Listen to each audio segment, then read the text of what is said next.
So I've been an Amazon seller for 5 years now, and throughout my 5 years, I've made mistakes and I've had also great wins. And in today's video, I wanted to teach you 5 things that I wish I knew as a beginner starting Amazon FBA.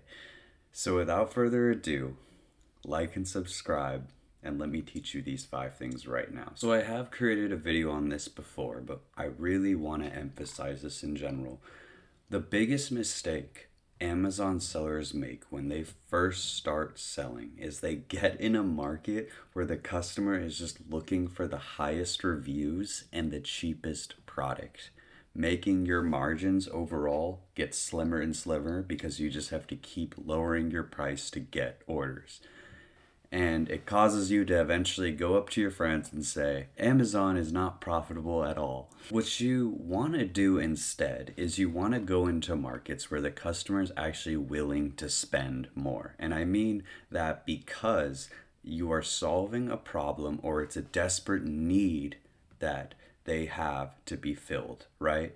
You don't want them just to be buying a product and have no connection with the product at all. You want to make sure that the customer is actually really interested in what they're buying, such as a deer repellent, right?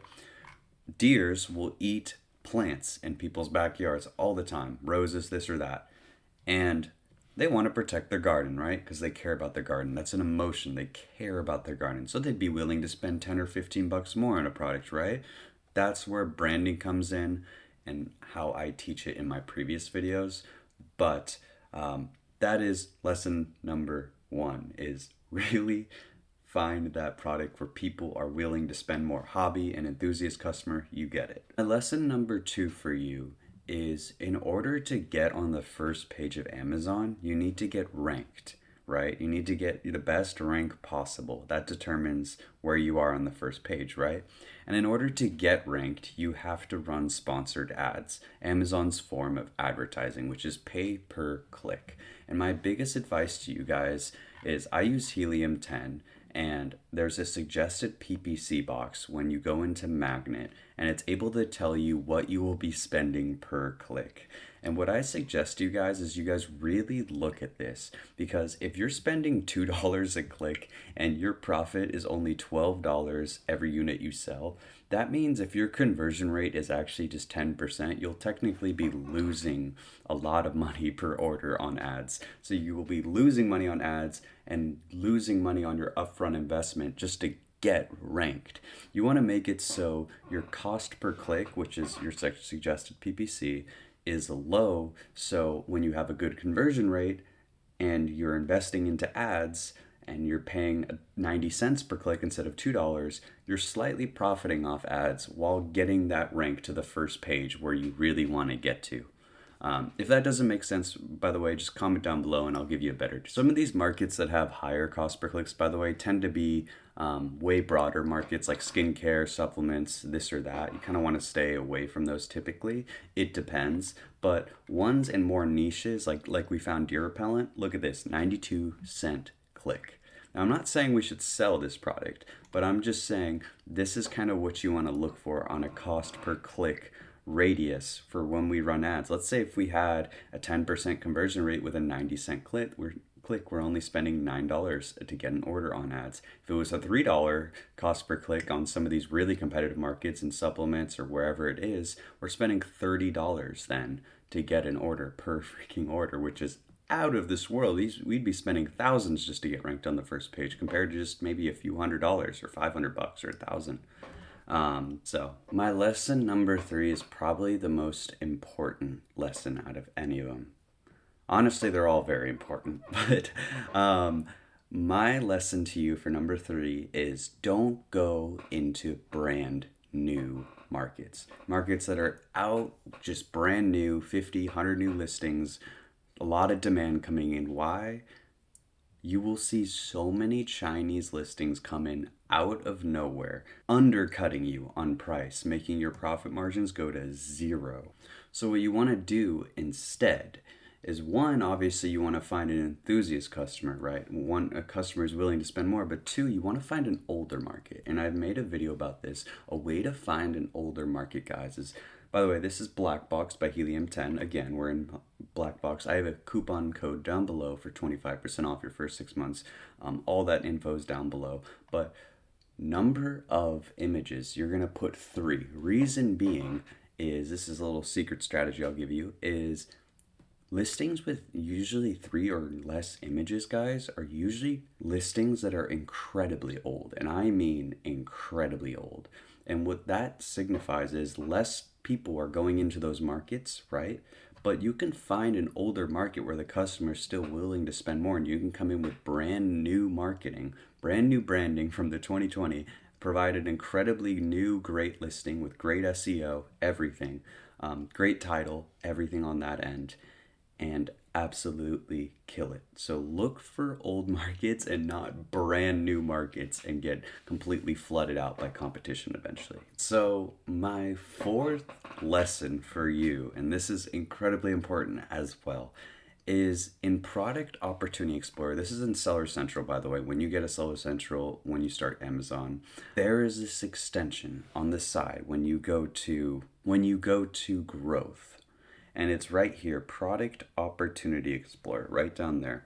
And what you're going to do, guys, is in the search term or ASIN tab, you're going to type in your keyword. And what you want to make sure is your search conversion, essentially your conversion rate for your market, is not super low. And people aren't just scrolling around looking and clicking everywhere and not buying, right? Very important. If we look at pre-workout in general, it has a 0.09 conversion rate. That means practically 1 out of every 1,000 clicks we will get an order on average.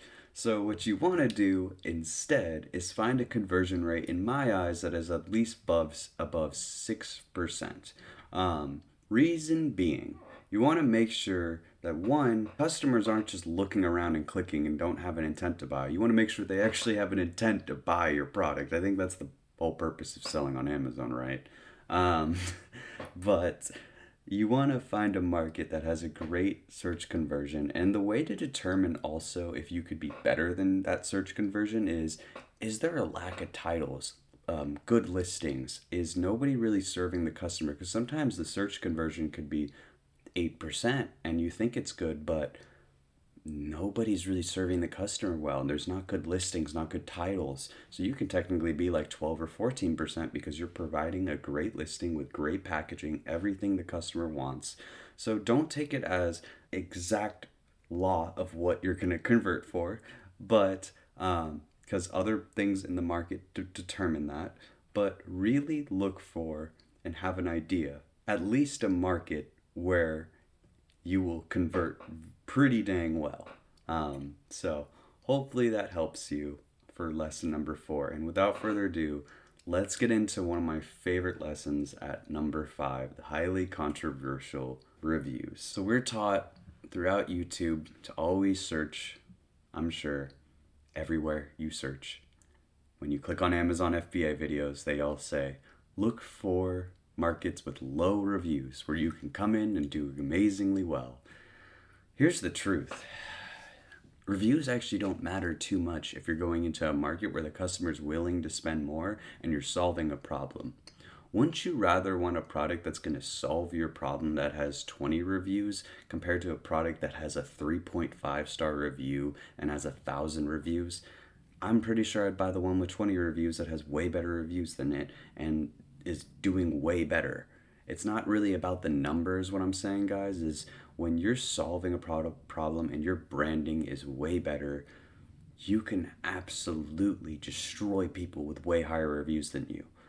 My mentor, who taught me everything about Amazon, is in a market where literally the highest review count in his market was 15,000, and he has just like 500 reviews. So like, he competes with all those guys and outdoes so many of them. So my whole point is, find a market where the customer is willing to spend more, obviously, but don't care as much about reviews. Don't be scared of them, because they're called competitors for a reason. You're supposed to compete against them, and you can be way better than them with better branding. And that's why I look for older markets in general. But if you found those 5 things helped, I also have an absolutely free on me product research course in my Patreon down below. You could join absolutely for free. It's in the link down below. I just go over how to find a profitable product on Amazon throughout my 5 years of experience. Hopefully that will help you. And you can also just come in there and ask me questions if you ever need help. Just and lost in the journey of finding a product on Amazon. I totally know what it's like. It took me a year and a half to find my product in general. So been there, done that. Just wanted to offer that for free to you. But again, I appreciate you watching in general. Wanted to say thank you. I hope you're having an amazing day wherever you are in your journey. I believe you can make it. So, but yeah, hopefully you guys liked today's video. You guys have a great week. Take care. Bye bye.